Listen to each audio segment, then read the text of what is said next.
Hello and welcome to this special edition of Beyond the Beat. I'm your host, Frank Morello, and joining us in studio today is Director of Earth Day Festival, Mike Croce. Mike, thanks for being in the studio and joining us today. Thanks for having us in. Yeah, no problem. So I was in the garden this weekend and I was clearing out my beds and I was thinking of you. I was pulling the leaves out. I could feel the sun on my back. It's like spring's here. It's happening, man. Spring is here. Yeah, so you must be getting the bug and all your team must be getting excited about the Earth Day that's coming up pretty soon. Yeah, so the 9th annual Framingham Earth Day Festival is on Saturday, April 27th, so we're weeks away at this point, not months any longer. Right, so yeah, right.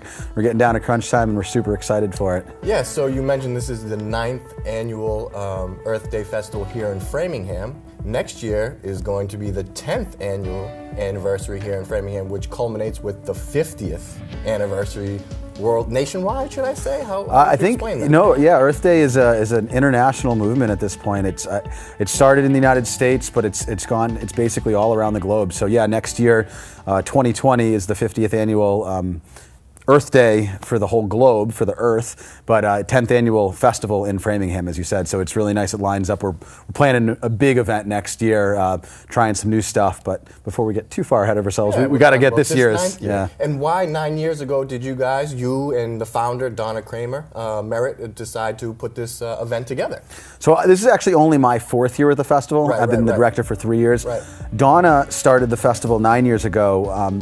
Really, the way she describes it is she felt like there was a lot of positive movement in the community around sustainability, but there wasn't really one place for all of those people and organizations and businesses to get together to talk about living a little bit more sustainably, collectively as a community.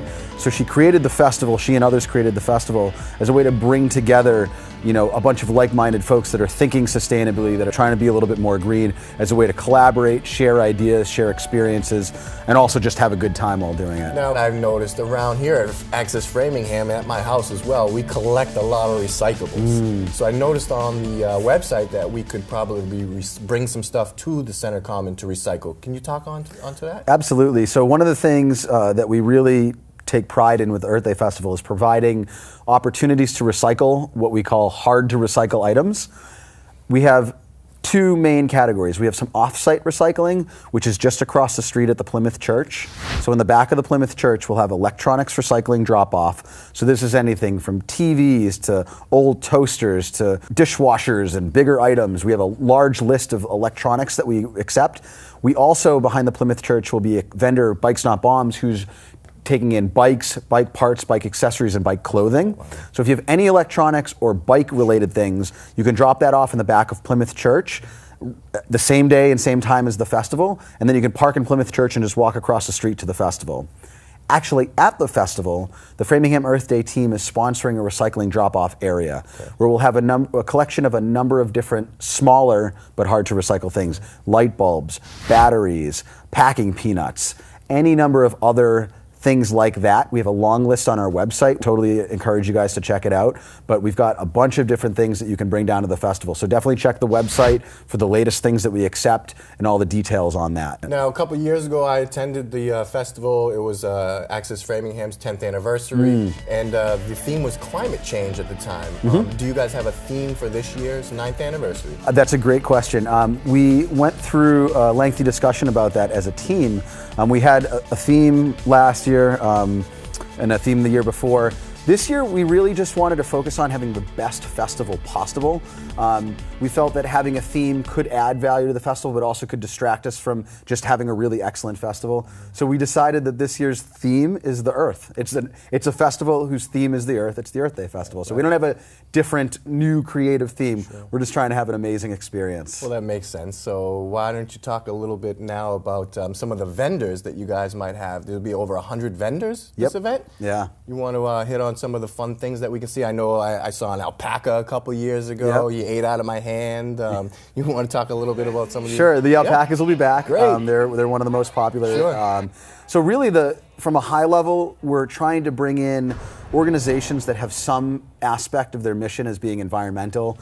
There's a number of local organizations, community groups, nonprofits and otherwise that are purely focused on the environment. There's a number of other folks where a piece of what they do is environmental or sustainably focused.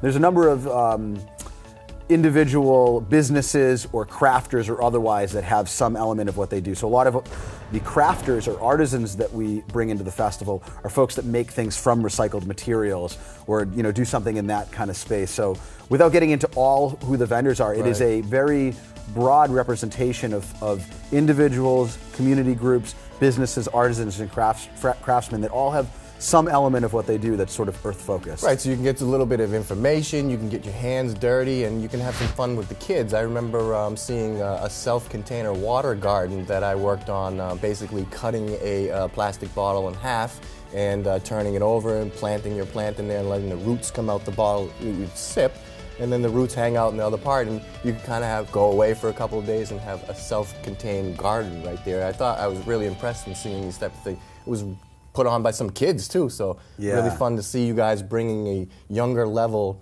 to the event to show them the opportunities that they can when we collaborate and work together. Yeah, and that's one of the things we always try to do. Given that it's a festival, given that it's a family-friendly festival, we always try to have as many different kinds of kids' activities as possible. But it's not just things for kids to do to keep them busy. Correct. We want them to be educational and environmentally focused, that's so smart. that they get to do something fun and interesting, but also learn something along the way. And education is hugely important to our festival. That we're really trying to kind of bring people forward and learn a little bit more about being more sustainable. Right, I know with my nieces and nephews, they have a lot of fun learning when they're having fun. They don't really know that they're learning, but it sticks with them, and then those concepts kind of come out at a later age, and it builds them with confidence, and it helps us, build a better world. Absolutely. And when they're getting their hands dirty and they're running around seeing all these vendors and everything, you're gonna get hungry. So what's next? You got some food at this event? What's going on? Yeah, so a few years ago we shifted we had food trucks for a few years, and we shifted away from that model for a couple of reasons. One, food trucks are generally not the most environmentally friendly. Okay. And number two, there's no local food trucks. Okay. We don't have any food trucks that are based in Framingham. Sure. So we've shifted the model to having most of our food vendors being restaurants in Framingham. Nice. So we have Taqueria Mexico, Excellent. Inzuko, we have Joni's Cannolis, who's a woman that's based in Framingham. Some sweets. Exactly. We have Lemonade They're from a always woman there. that's in Framingham. Right. Dulce de Leche, that's right across the street. They'll Very be there as cool. well. So we've got about 7 or 8 food vendors that are all Framingham-based businesses as a way to not only have something for people to eat at the festival, but we really hope to further the connections that people make at the festival. Right. So by having local food vendors and other local vendors, we're hoping that people not only have something satisfying to eat that day, but they might frequent that establishment in the future. Exactly. That's pretty cool to tie in that destination. Now you can remember, I had this beautiful dessert, or I had this nice taqueria, and then you can go down to downtown Framingham and enjoy that experience over and over and over again. That's the hope. April 27th to Saturday, 11 to 3 o'clock. Correct. We show up at the Framingham Center Green, and if we didn't ride a bike or we didn't walk, we can use some parking lots around local. Yeah, we have several parking lots around. The parking information, as well as the information about food, vendors, kids activity, etc., is all on our website, framinghamearthday.org. Okay. At a high level, the First Parish Church and the Plymouth Church are our 2 largest parking lots. So that's where attendees can park, but there's several other lots that are at disposal as well. So we'll show up on the 27th. 11 to 3, we'll come down, we'll check out the vendors, we'll get some information, we'll have some food, and while we're eating, we might want to check out a tune or two.